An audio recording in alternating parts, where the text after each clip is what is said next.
All right, I think we can go ahead and get going. So first, I want to thank everyone who's joining us here tonight. Since this is not a board meeting, I won't assume that everyone knows who I am. I'm Alec Clark. I happen to be president of the Edgemont School Board this year. With me on this call from the board are Nilesh Jain and Marikita Bloomberg. We have some board lurkers, but they're lurkers, so you can ignore them. Um, from the administration, we have Dr. Newell and Assistant Superintendent Brian Paul. We also have John McCabe, who's the Director of Facilities for Edgemont, who will probably be doing most of the actual answering of questions. We want to thank very much Colin McCarthy has generously decided to join us, or agreed to join us tonight to moderate. For those anyone who doesn't know, Colin is the president of the Edgemont Community Council. He will be one actually asking the questions. Our preferred source for questions is there's a Google form. The link was in the email that probably got you here, but I've also posted it in the chat here on Zoom. So if you want to do that. So Colin's going to start with any questions that come through there. If we get through those, and somebody's put in the chat, we'll do that. And if we get through all those, then he'll open it up to people that are actually on the call. Just when, he'll let you know when we're to that point, and just use the Zoom function to raise your hand. And then when he calls on you, you can unmute and ask your questions. Just the background for this is, obviously, as you all know, we've been talking for quite a while about the need for a bond, the need to expand our facilities and take care of a lot of things. We've done a number of presentations, and while we have given opportunity to ask questions, it's typically been more often than not part of a board meeting where there are lots of other items on the agenda. So people may not have wanted to sit through an entire board meeting just to do that. So tonight is the first of what may be will certainly be a number of different kinds of meetings, but an opportunity for people just to bring their questions, where the whole purpose of tonight is just to get those questions answered. With that, I think I will turn it over to Colin. So thank you, Colin. Thanks very much, Alec. Edgemont Community Council has always been a partner with the schools. The schools are the centerpiece of Edgemont, so we're very excited to do anything we can to help. And there's a number of great questions out there already. As Alec said, please keep submitting them, and we'll get them answered in the order that they're asked. But let's dig right in. So first off, we have a question from Eliana Weissman, and it's fairly detailed, so bear with me while I read it, and then I'll hand it over. I've reviewed your proposal for a new roadway drop-off circle off Henry Street and the new parking lot on Ardsley Road. I'm concerned that these new additions will not adequately address the public safety hazards at Sealy. With respect to Henry Street, it's narrow and small road where currently you're not allowed to stop and idle. It appears where you propose to put the new roadway drop-off is right where the current back lot is, which is right across the street from Robin Hill Road. Robin Hill Road is a very, very tight with lots of pedestrian traffic to and from school. Additionally, cars are allowed to park on both sides of Robin Hill, further narrowing the road. To put a new roadway there would cause cars to back up along Henry and Robin Hill, two already narrow and congested streets. The sightlines when turning in and out of the current back lot are obstructed when there is a lot of traffic.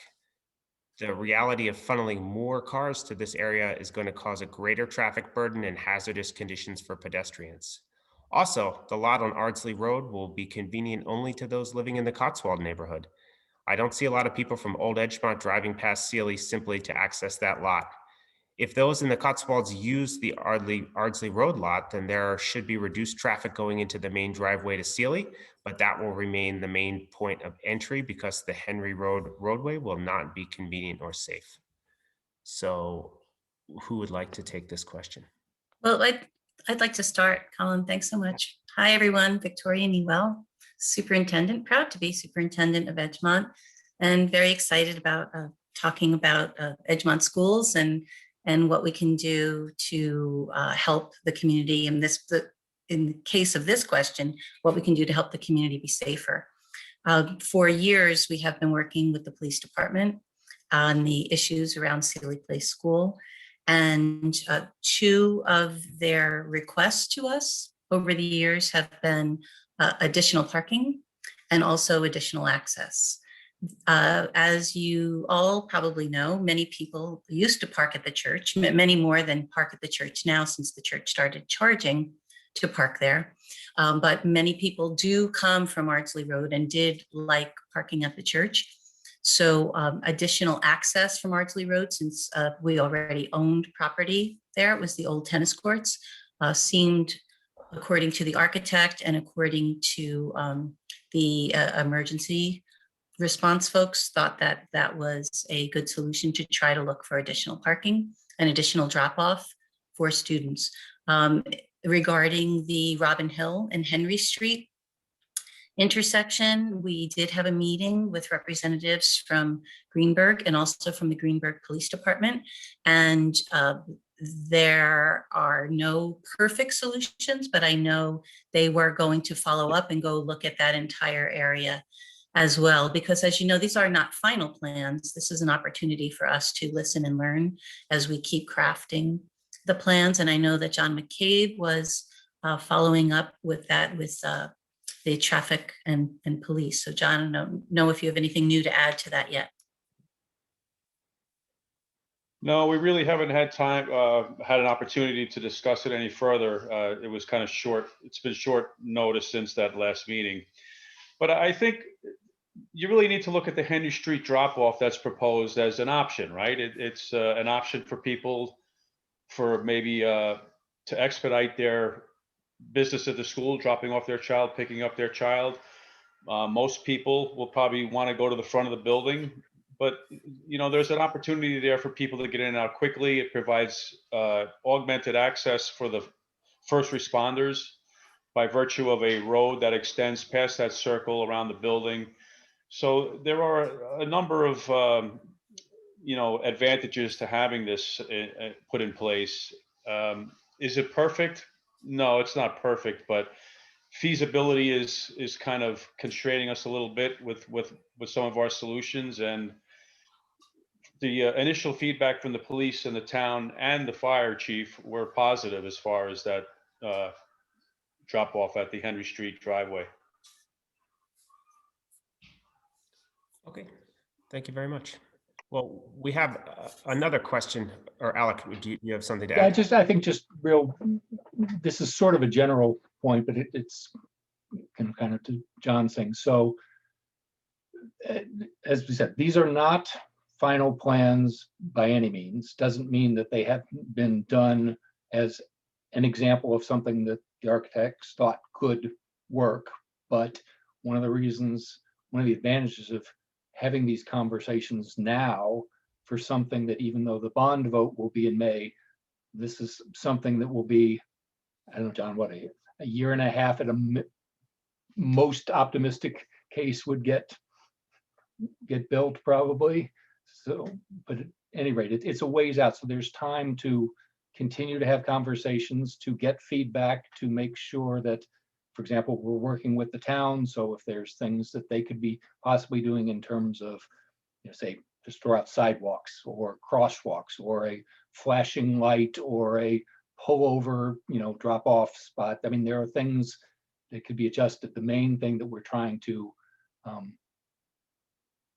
address now is the functionality, the ability for an additional drop off and the ability for additional access for emergency response people. So that's the goal. And then there are a variety of ways we could ultimately end up addressing those goals. So not that this plan that's out there now isn't a possible solution, but it does not need to be the exact solution. We can take all of these concerns and you know, try to address them as best as we can over time. And as John said, nothing's ever going to be perfect, but we will certainly do the best we can. And certainly safety is right at the top of our list. Thanks.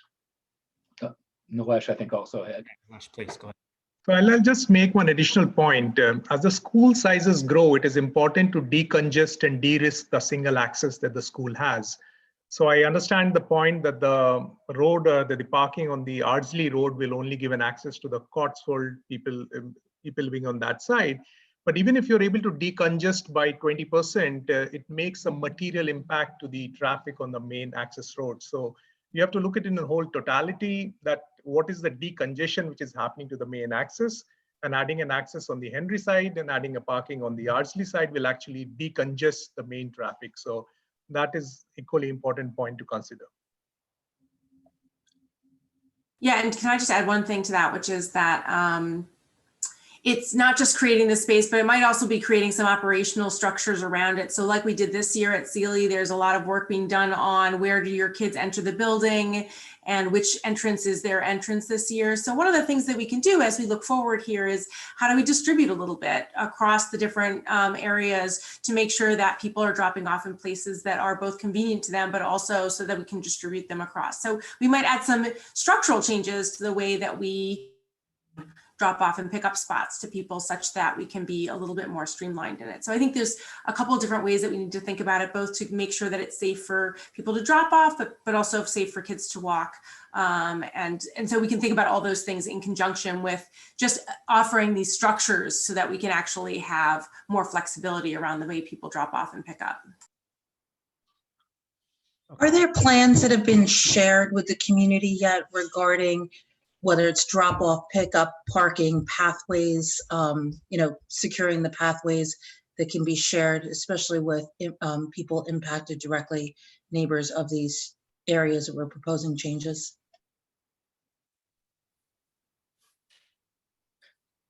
I'm sorry, what was the question? Are the plans, are there drop-off plans already? No, formalized? are there specific, I heard Mr. McCabe talking about, plans. Is there something that's been shared with the community that we might have missed where we can look at, are you looking at a horseshoe drop off like we have at Greenville? Are we looking at parking lots?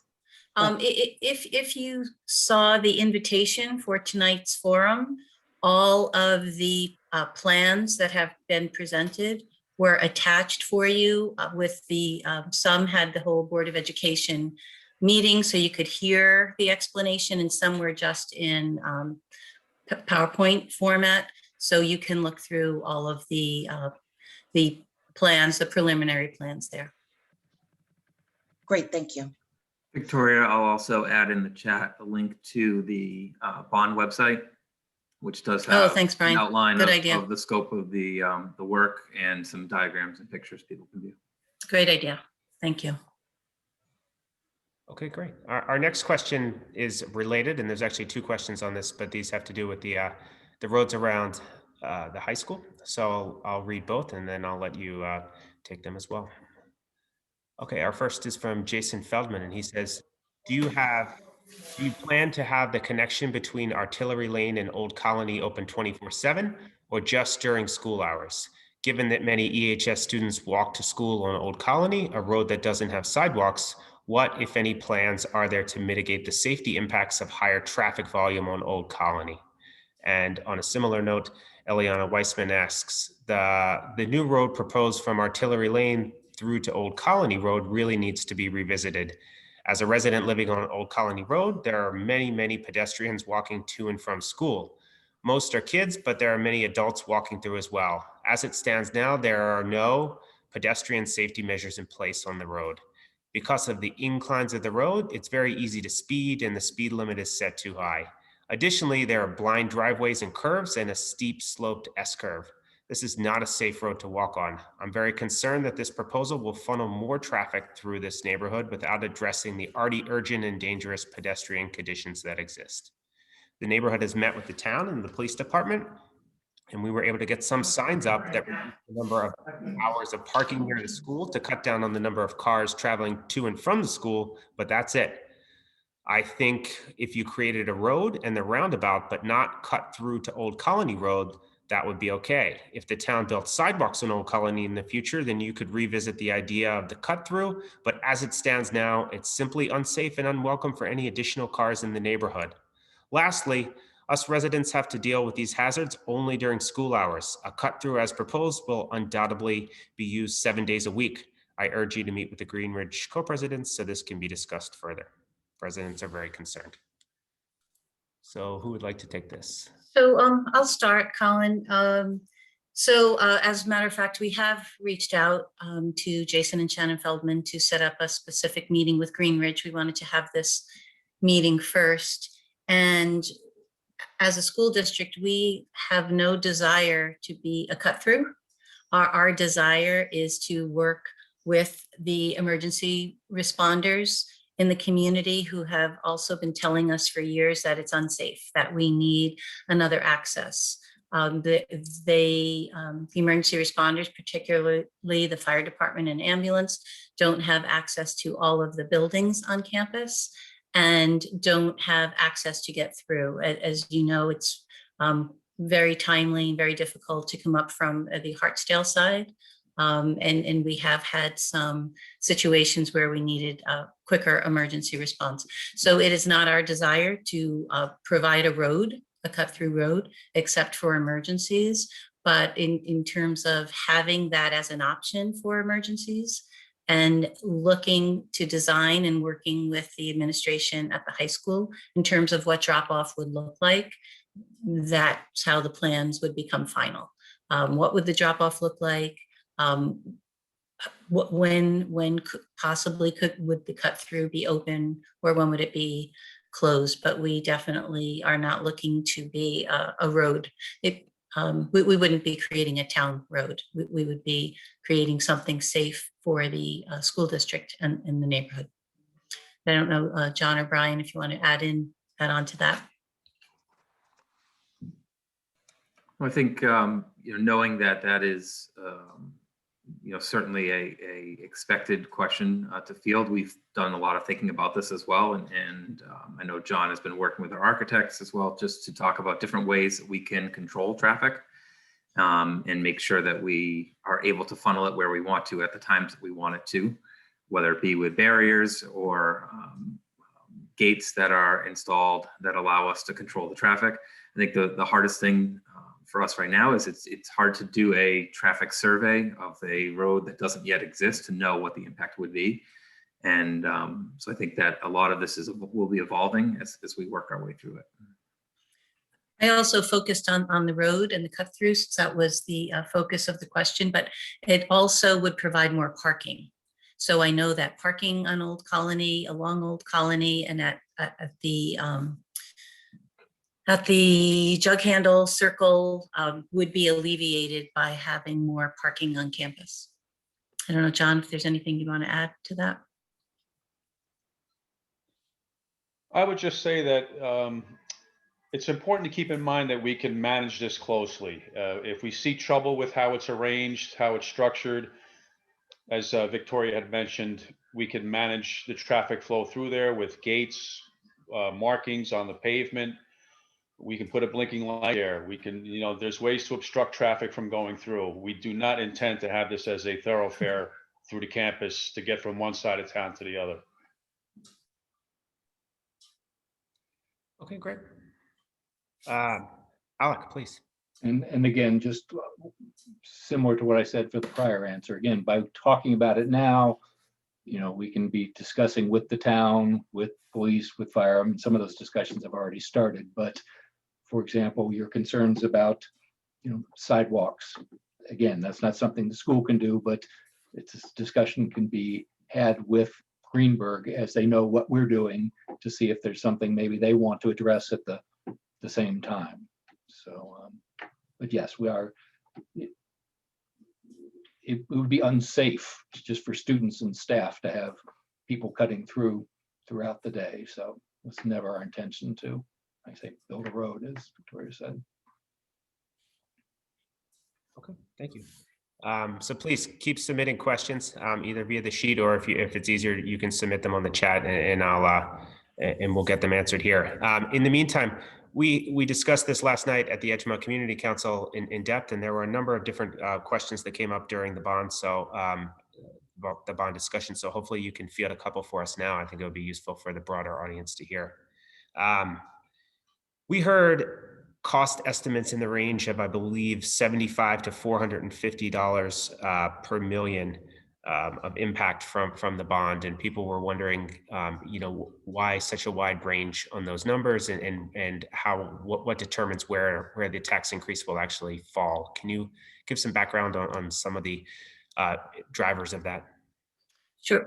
Brian Paul has been doing a lot of work along with the board members who are on the call, so I'm going to turn it over to Brian as well. You're muted, Brian. Thanks, Colin. 2 board meetings ago, we made some preliminary estimations that gave a pretty wide range that to describe what the tax impact might be in the 23-24 school year. I think before we even jump into that and get into the details of it, it's really important to make sure everyone on the call is kind of up to speed in terms of the process and why we're trying to capture this timeline that we're currently working with. We do have debt that we are currently paying that essentially built the e-building on the EHS campus, which was a capital bond project from the past that will be rolling off in the 22-23 school year. So we'll be making our final payments then. The approach that we've taken throughout all of this is to try to time this next bond for the subsequent year so that the impact from year to year on taxpayers is minimized by capturing that debt that's rolling off. So there are 2 propositions that will be on the vote and structured as a contingency vote, with the vast majority of the work being contained in Proposition 1, which really leads to the build out of a new building on the Edgemont Junior Senior High School campus, a renovation of the e-building, a new wing at Greenville, and then some structural work with the HVAC systems at Sealy Place. The proposed estimate that we have right now, inclusive of soft costs and contingencies, is $39 million for that project. If we were to put a number today, based on the information that we have, our best estimate for every $1 million of assessed value would be is that taxes would increase by $65. That $65 comes from an estimate based off of current interest rates, which are very favorable, an expected term that would be determined by the state regarding the state aid based on the scope of the project, and a state aid factor that is similar to what we've received in the past for similar build outs and expense-based costs in the past. If we look at Proposition 2 included in that, we're now talking about $53,625,000. And our estimation based on today's numbers would be an increase of $400 for every million of assessed value. Again, that is based off of today's interest rates. That's based off of a term that is slightly smaller than that of just Proposition 1, and based off of a similar state aid ratio that we've received in the past. The range that we spoke about previously was so wide, partly due to the fact that many of those factors, namely interest rates, the term at which we can secure this for, and the state aid that we receive, are all variable. And so at that point, we were working with a broader spectrum of options, and we keep refining and trying to get closer and closer to a number that we can try to best predict. But in the end, that is just our prediction. So the 2 numbers that you'll see if you do visit the bond website that I put a link in the chat for, there's a tax implication page. You'll see those 2 numbers, $65 for every million for Proposition 1, $400 for every million of assessed value for Propositions 1 and 2 combined, are based off of our understanding of today's rates, today's knowns, and today's given values, which is the best estimate that we could take at this point in time. Now, much of that may change, as we know, as things are going to shift before we actually do start our build and do start spending. But that is where the ranges that we've come up with do come from.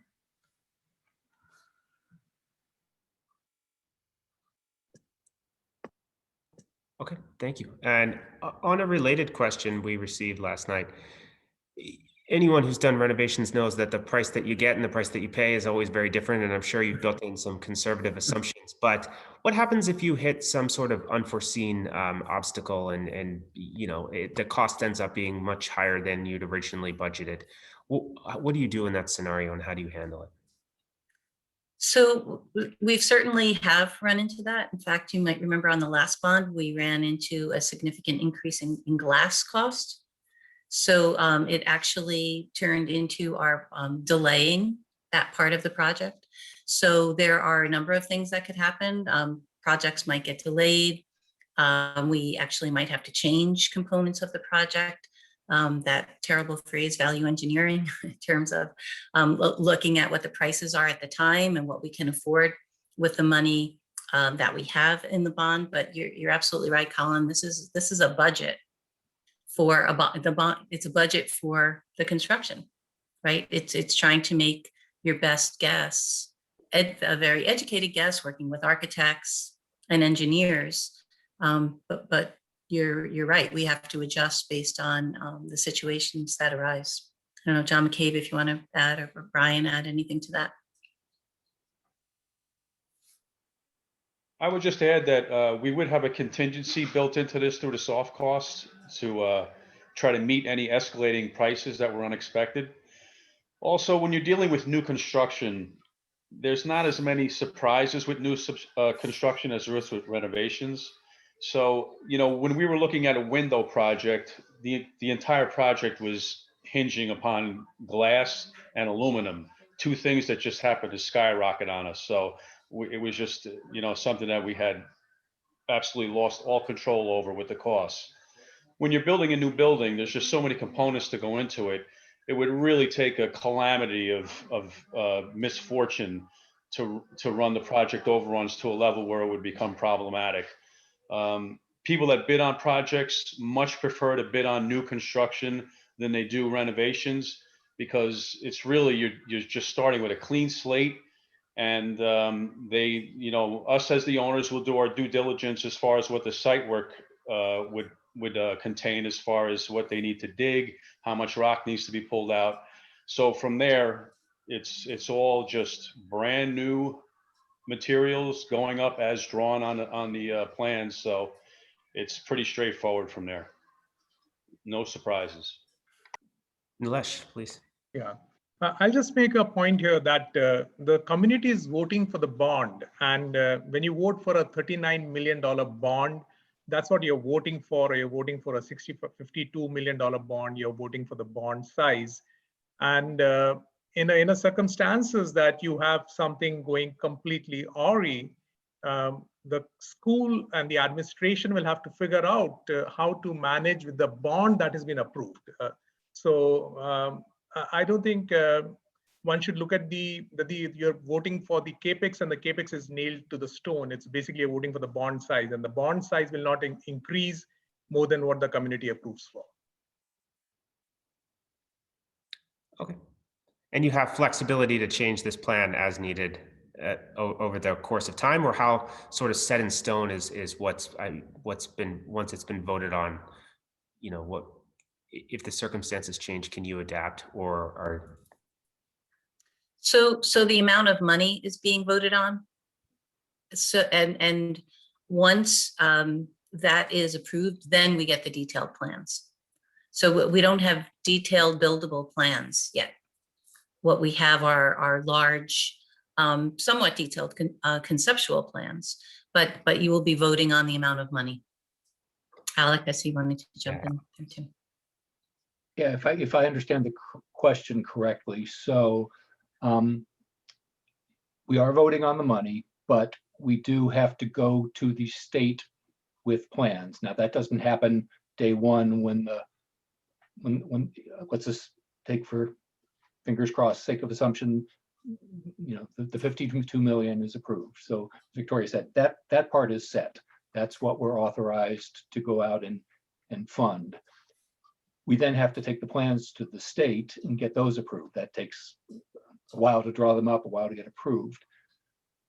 After that, we are somewhat constrained. Now, as Victoria said, we could delay if things do.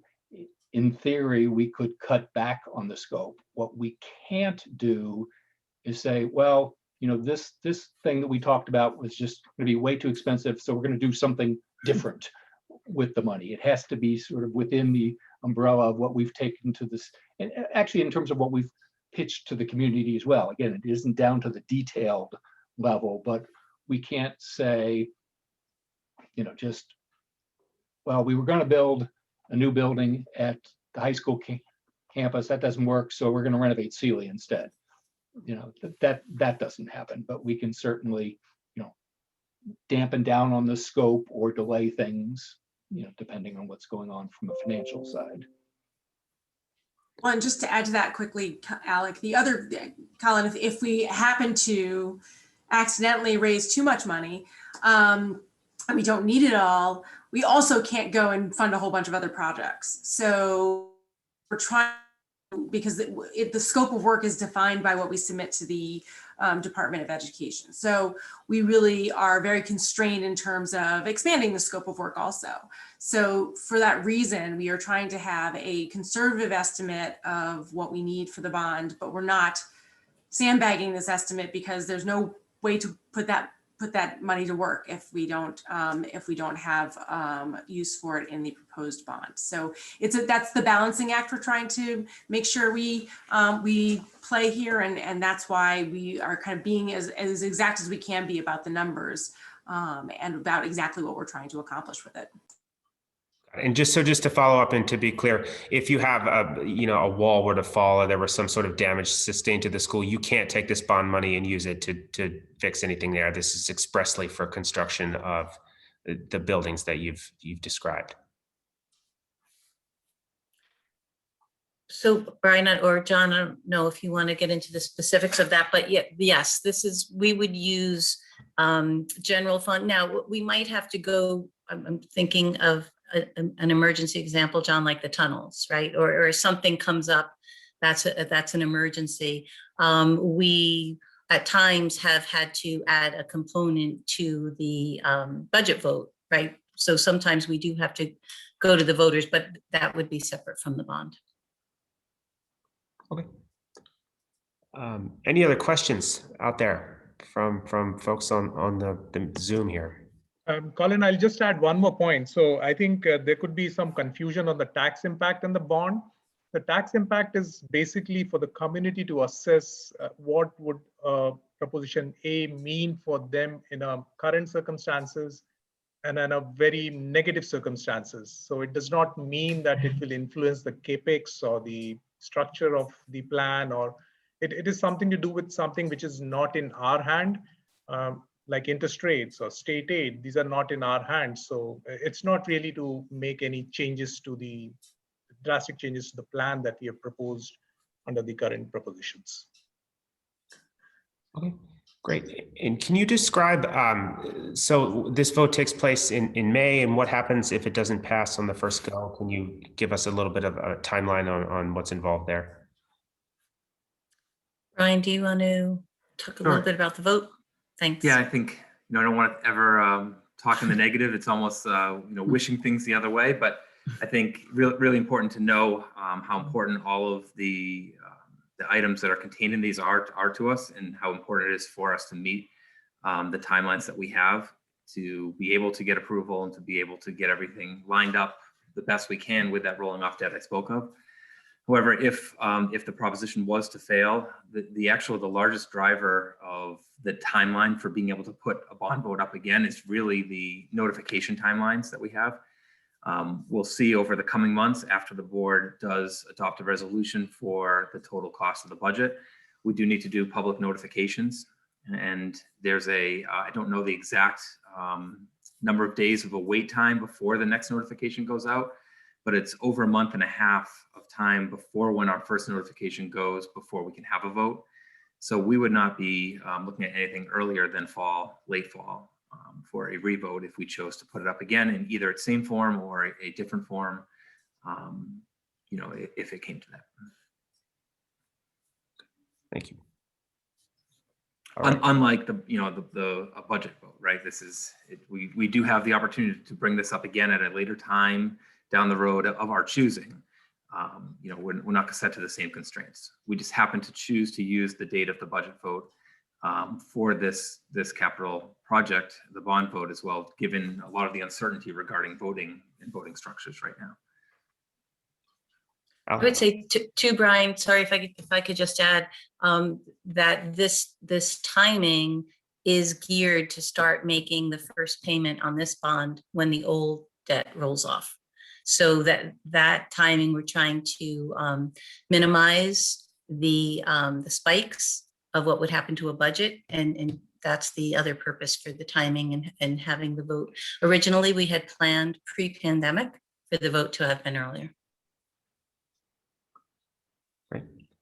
Alec, did you have something to add there? Or? Yeah, I just want to say a couple things. I mean, we've talked about this in some of the board meetings, but I know not everyone has heard some of this, so I think it's worth sort of repeating some of this, which is that, I mean, right now we do have the proposed work split into two pieces, as they talked about, one that's roughly 39 million, one that's 13 million.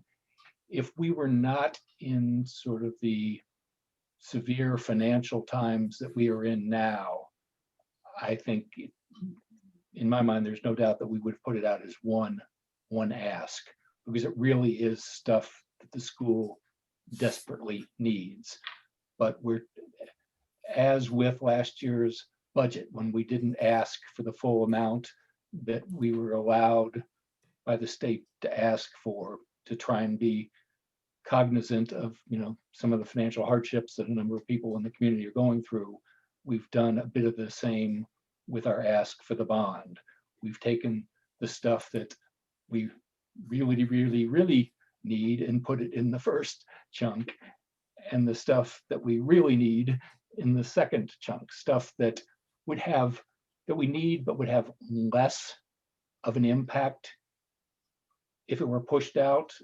Now, less of an impact in terms of our needs, we still need it, but it could have actually negative impact for the community from a cost, because as we know, the longer you go, the more likely your material costs and other costs will go up the longer we wait to go out. So if, let's say, the first part passed and the second part didn't, right? We probably wouldn't go immediately back out with the second part. So let's say a year later, we came back to the second part. It was passed then. The costs will probably go up by then.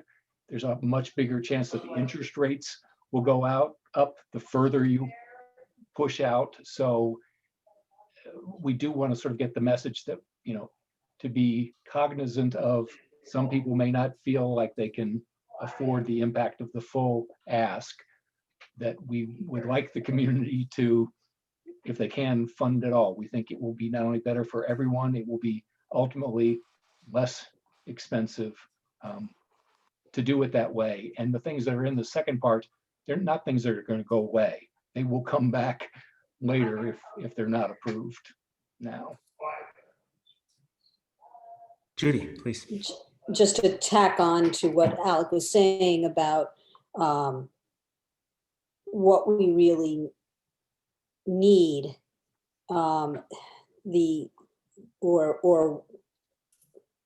so basically we have, the effect is going to be on, the direct effect of the first part of the bond is much more directly linked to the classrooms, whereas the second part of the bond is only somewhat less so directly linked to the education of the children. And an example would be that expanding the serveries at the high school, the two elementary schools, will allow for greater flexibility with the programming of the educational opportunities in the classrooms. But the first part of the bond is more directly about building the classrooms themselves. Both have an effect on the education, both are dire and desperate, but one is only slightly more directly linked to the education. And I think it's important for the community to understand that divergence. Marquita. Yeah, can I just add one more thing about it, which is that one of the things that's really challenging about doing this size of a project is the amount of disruption on campus that comes from doing this level of work, especially this level of site work. And so one of the things that we've been very cognizant of is combining as much of this together that can be done both to reduce costs of doing the same type of site work multiple times and over multiple different years, but also doing it all at once. So if we're going to do a whole bunch of site work, having it done so that we disrupt the campus less often. And so delaying the contingent piece of the bond does mean that that work has to be done at a different time with a whole new set of equipment, with a whole new set of disruptions at the schools, et cetera. So really, and actually to Judy's point at the high school, one of the things that's really important is to figure out what flexibility we get at the high school around having these new classrooms. And that flexibility only gets enhanced if we add the flexibility associated with. So again, it's all been built together to make sure that we get to optimize what we get for the amount of work that we're trying to do. And so from that reason, I really think that the administration did a great job of putting together exactly what different projects would bring the most bang for the buck for the schools, but also give us the most flexibility and create the least disruption for the district as we go through this kind of inevitable expansion. Okay, great. To go to Judy's point and tie into this as well, it's a very competitive landscape amongst high schools and elementary schools throughout Westchester. And when people are flooding in now and buying a home, they go and they take a look. That's the first thing they want to see. How important is this bond for Edgemont to remain competitive and continue to top the rankings in Westchester County? I think that's such a great question, and it goes so beyond square footage, right? You could look at our square footage comparisons, but Brian Paul has had some very intimate experiences with trying to schedule Edgemont High School, and can talk a little bit to how it's starting to impact what we can offer the students. Yeah, thanks, Victoria. I mean, I think you can look at it really from two perspectives, right? I think anyone knows who's been in the campuses knows that the buildings are outdated, right? Classrooms are outdated. In reality, I think, we've been using a tagline through this process of trying to ensure that the opportunities we provide students with exceed that of their previous graduates. And I think if we keep that in mind, it's the ultimate goal is just growth, right? We want to see growth in the community with the opportunities that we provide students and the experiences that we provide them with. And right now, I think we're lagging behind many of our peer districts and many other districts just in the region and county. As it relates specifically to the high school and options, I did the master scheduling for the last couple of years at the junior senior high school. It's challenging, right? We are severely limited by the space that we have in terms of the programming and the flexibility that we have in the day to schedule. And it creates hurdles for specific students and specific groups of students. Many people on the call, or many people who have listened into these before, know that they've received emails or phone calls from administrators of the high school to talk about some of the challenges that are specific to their child's schedule.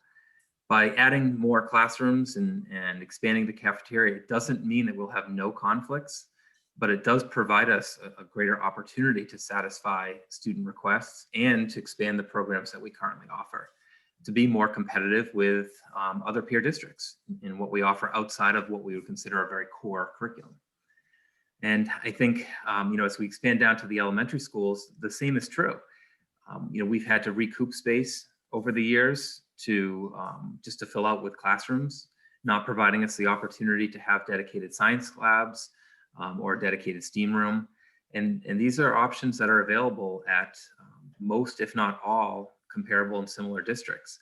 And although I think we do an excellent job with what we have, and we do an excellent job with the budget that we handle on a year-to-year basis, there's much more that we can do if we had the canvas to do it. Marquita.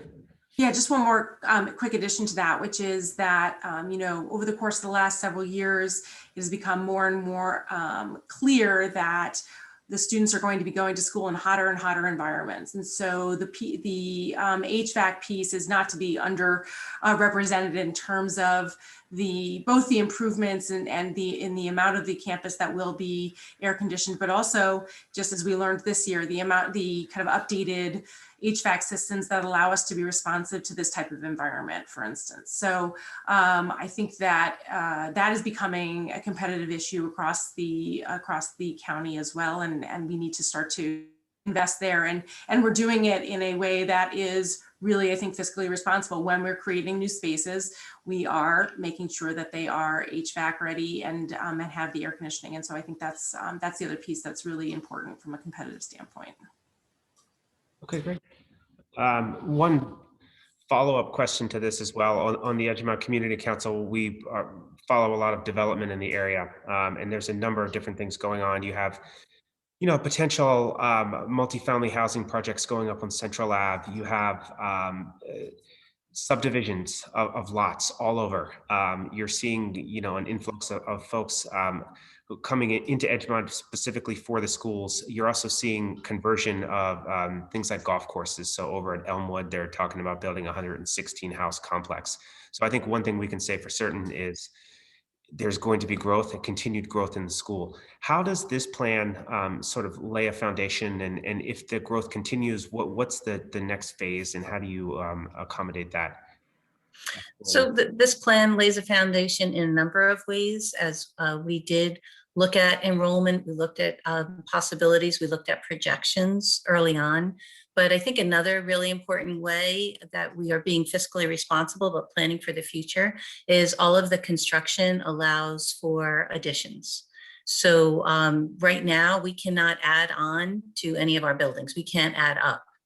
So the renovated A building on the EHS campus and the new building adjacent to it, that new building will be able to have a whole second floor added, as well as the classroom space at Greenville. It's being designed so that an additional wing could be added to those new classrooms being built, as well as a second floor. So, although this bond doesn't propose new construction at Sealy, we actually did look at a plan, and the architect had proposed just a conceptual plan. What would it look like if we do have to also add on to Sealy in the future, so that any of our plans now weren't getting in the way of what that could look like in the future. So we're very much focused on what we need now, but in a fiscally responsible way, preparing for that future construction as well. I don't know, Brian or John, anything I missed you want to add? I would just add, I think, and I think it was Alec earlier who said something similar. We've looking at those same trends in Edgemont, we could make some assumptions that will continue to grow. I think what we do know is that right now we've reached a new relative maximum over the last few years that kind of describes a new ballpark that we're sitting in, that it is far exceeds what it was 10 years ago. We're about 100 students up in that case. I think if we were to go back pre-pandemic, we would have probably been promoting something of a bigger scale here at both the junior senior high school and at Greenville, but being sensitive to the economy and the challenges that many are facing right now, we did choose to scale that back, but to do so in a way that provides us opportunities to match future growth with future capital projects. And I think we want to make sure that we are being sensitive to the public funds and make sure that we're doing it in a responsible way that matches what we see the trends as right now, but also allows us to address future predictions that can come. Okay, great. Thank you. Well, we're nearing the end of our hour. Any other questions out there? It's a very quiet crowd tonight. Everyone's shoveling snow and a little tired. Colin, can I bring one up only because I know it's come up a couple of times. Yeah. It's probably just a point of confusion. And Marakita, maybe you can help me with this if I don't encapsulate it properly. But there's we have received some feedback that there's a sense that the contingent proposition, Proposition 2, costs more to the taxpayer in terms of their impact than Proposition 1 does. Yet the cost of Proposition 1 far exceeds that of Proposition 2. And it just try to give some voice to it so that it can spread hopefully throughout it. The impact from Proposition 1 exceeds that of Proposition 2. It costs more, it will impact taxpayers more. However, because we're capturing the rolling off debt, an estimate for the neutral approach would be this. The first $28.5 million that we bond comes at essentially no additional cost in year-to-year changes to a taxpayer. So that first $28.5 million, I'm going to use a word, I don't mean this, but it comes almost free, right, of charge. And then we start adding the debt from there. Because there's only about $10 million more remaining on Proposition 1, the net impact that you would feel on Proposition 1 is small. And then every dollar contained in the contingent one comes at an impact because it's beyond the $28.5 million that we are essentially recouping in the debt service payment that we'll be paying. And so, I think to put it in even in a simpler way, it's like if you're leasing a car for $500 a month, and then you get convinced to get the $700 a month when that lease ends, it's a $200 addition because the $500 is in there, as opposed to having no car payment because you owned your vehicle outright and jump into $700. So it's about the year-to-year impact and us trying to really smooth the curve so that we don't see major spikes in the way that the taxes are felt from year to year. Great. Makes a lot of sense. Marquita, did I explain that question well in the way that you perceived it? Yeah, and just we're reaching for the right analogy here, but it might be that you actually end up deciding that you need, for people moving from New York, you decide you need the second car, right? So I think that's basically, one is you get a better car, or you give up your city car for a real suburban car, and then you decide you need a second car, and that's really where we are. And so the second car does feel a lot more expensive, even if it's your station car and it's not that expensive. So so we just have to. It's going to be a challenge for us communicating that, and we're just going to need to keep talking with people about exactly the way it plays out. At the end of the day, we need both of them. So what we really want is to look at the combined total as really the one that that we want to work with. But again, to be sensitive to the environment, we really did want to offer the most critical things separately. So this will be kind of one of our communication challenges as we keep talking about the bond, but making sure and where that kind of line is and why it kind of looks that kind of off center. I think you could just say, if you vote for Proposition 2, that you won't have to wait in line so long when you're picking the kids. You'll have a nice easy sale there. But as you're pulling analogies, I just thought of, like we all are house owners. So when we are just, two people, we don't need the home. You have first child and the flat becomes tight, you move to a house, and then you say, hey, I'm moving to the house, but the floor needs repairing before I move in, or do I get it done after I move in? So you have to change, and you move into a new house, and then you later get the floor repaired. It becomes more costly, it's more painful. You can definitely defer it for now, and you have a spare land because you can have, if you have a second child, you can add another room into that house. So I think this admin has done a lot of fiscally responsible work around not just giving you the option of just moving into the house, but also getting your flooring fixed before you move in, and also giving an extra land where if you have a second child, you can add one more room into that. So I think it's a very prudent way of doing it, and I just hope that community gets this message in and then kind of understand the spirit behind it. Thank you. terrific. Well, thank you very much. I think we've all learned a lot tonight, and this is, unless there's any other questions, or unless anyone from the school or the board has anything to say, then I think we've hit our hour, so we can wrap up here.